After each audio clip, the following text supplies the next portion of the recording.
I got my shotgun here. Get away. Get away before I have to use it.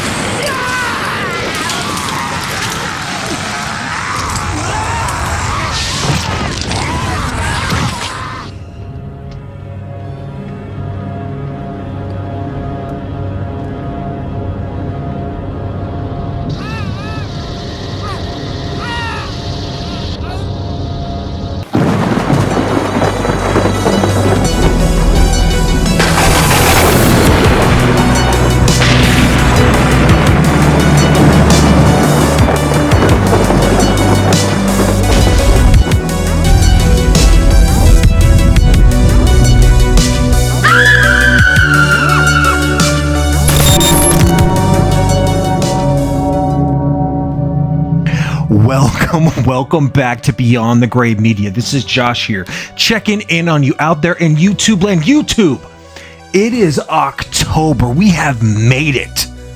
The eye in the sky in the back, the Sam countdown says we have 30 days until Halloween, and you bet your ass we are going to cram that full of so much Halloween-centric reviews, videos, footage, everything that I can. You better believe that's exactly what we're doing. And tonight, we're knocking it out of the park with 1988's directorial debut from Stan Winston, famous from Predator, his creature effects, Pumpkinhead, absolute 1980s banger, dude. For 12 years, I've been watching this on October 1st, and I'm happy to have that for you guys. Thanks for being here. Let's check it out. Pumpkinhead. What we have right here is exactly why I'm a fan of horror films. This works best as a campfire story, done to simplistic perfection. As the credits and titles appear, they are glowing in this orange amber. This is the first time film of special effects guru Stan Winston. Gear up, folks. This monster is everything that made the 80s great. It's fall, it's Halloween, it's Pumpkinhead. And so the legend goes. Little Ed Harley says his prayers by candlelight, and his daddy minds the door with his family boomstick, a double barrel meaning to cause damage if you come a-knockin'. It's a time before phones and deadbolts, where a man fends for himself and keeps his kin close. All you can do is hope and pray as the curse of Pumpkinhead is set loose. Keep away from Pumpkinhead unless you're tired of living. Every year I put this film on, and every year it gains another level of appreciation for me. There aren't many films with this simplistic backwoods charm. Sure, Lance Henriksen shines, but for my money, this film works best as a revenge tale. A warning, be careful what you wish for. A legend so large it takes up most of the screen. Pumpkinhead is badass. After shedding light in Ed Harley's upbringing and history with the curse, we cut to present day, where Ed mines the general store, feed, gas, and pitch and putt. A little coy harmonica keeps things whimsical as we are introduced to his son, and we learn some basic life lessons and establish who Ed is as a man. This is a film that wastes no frames and no times of character development. Pumpkinhead serves as a conduit to display the darker side of man, and it's a monster. And that monster doesn't fuck around. Tragically, the story becomes a fight for survival for Ed and his son as some hapless teenagers commit the first sin and draw first blood. In a scene that rivals Gage's death in Pet Sematary, Ed's son Billy is run over ruthlessly by a motorcycle and left for dead. Did I mention this film is about revenge? It is the very definition of vengeance, bloodlust, an eye for an eye, and a creature feature on steroids. Buckle up. At the Harley General Store, there's a sign that says, "Leaving Hope." Fitting. We're going straight to hell. In movies such as these, the damn college kids can never figure it out. Don't hassle the locals, especially if they're singing some kind of Appalachian nursery rhyme. What is up with these mountain children? They've never been sprayed with the hose? There isn't water holes or simple basins to soak in? Not for this part of the Carolinas. The air here is thick, musty. Not a lot of reason to think that things are going to work out. Lance, before accepting this role, wanted to muck things up and added some fake beaver teeth to sell the script. And he's never been better.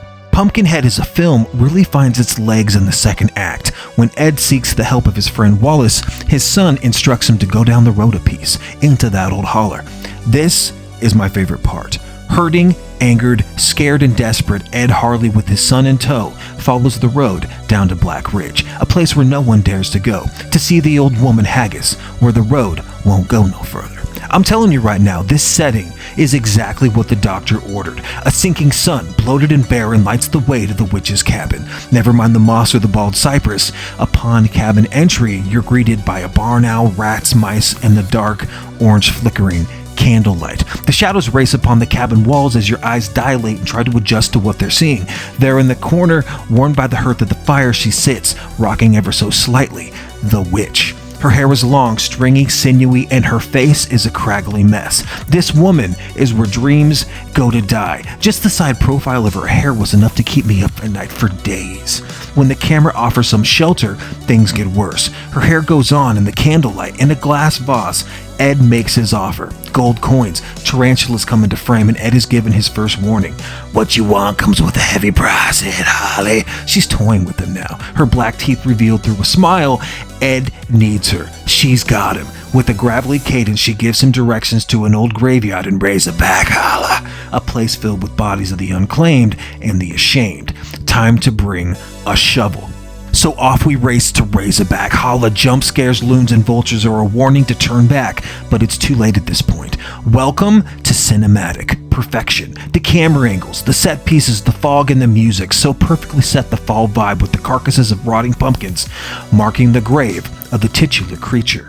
What a moment as Ed digs. He unearths a corpse covered in maggots and worms, like some sort of shrunken head. Upon Ed's return, the witch is up and about. Horrific. Pure nightmare fuel, and exactly what I signed up for. Through the drops of his blood, the deal is done. Old Haggis is bringing hellfire and damnation for both parties. Revenge, a dish best served cold.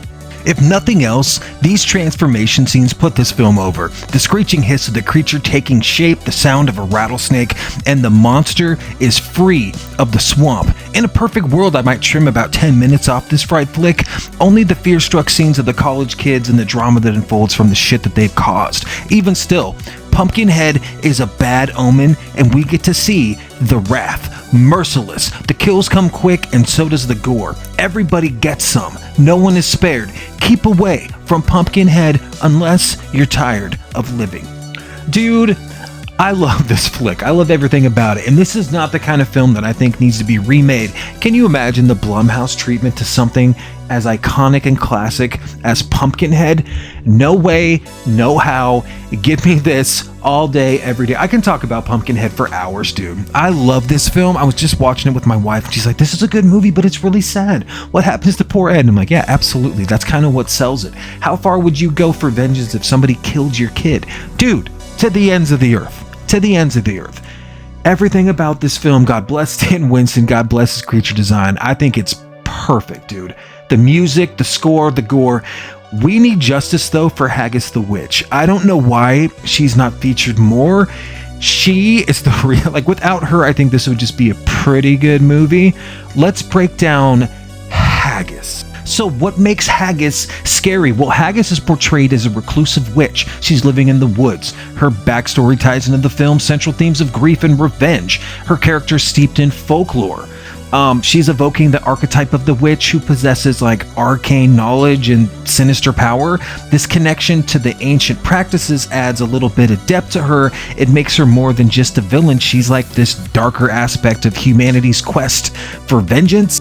And she only gets freakier because of the film's like cinematography and the special effects. They enhance her frightening presence with use of shadows, dim lighting, and unsettling sounds. We create this atmosphere that reinforces her sinister nature. Her portrayal is complete with the age lines, her disheveled hair, blackened teeth, and tattered clothing. Haggis doesn't give a shit, dude. She's getting off on the fact that you need her, and her role is essential in exploring the film's theme. She's damned memorable with her combination, her eerie presence, her deep backstory. It makes her like this lasting villain, and it makes Pumpkinhead a cult classic. Folks, that was Pumpkinhead. That's going to wrap up our first night here on Beyond the Grave, Flesh and Fear. We're going to have podcast guests. I'm going to be on some podcasts. It's going to be an awesome month. If you want, I know you're going to want to stick around. I don't know why I'm saying if you want to. Hit that like button. It looks just like this. Smash that son of a bitch. Comment, subscribe, share it with a friend. hang tight. There is a ton more stuff coming your way. I'm going to post kind of like a flyer that's got like every night what we're going to do. There's some alternatives. There's some wild cards. If I've already covered it, you might not see it, but there is so much to do, so much to talk about. We have a ride. Thanks for being here. Take care. Cheers.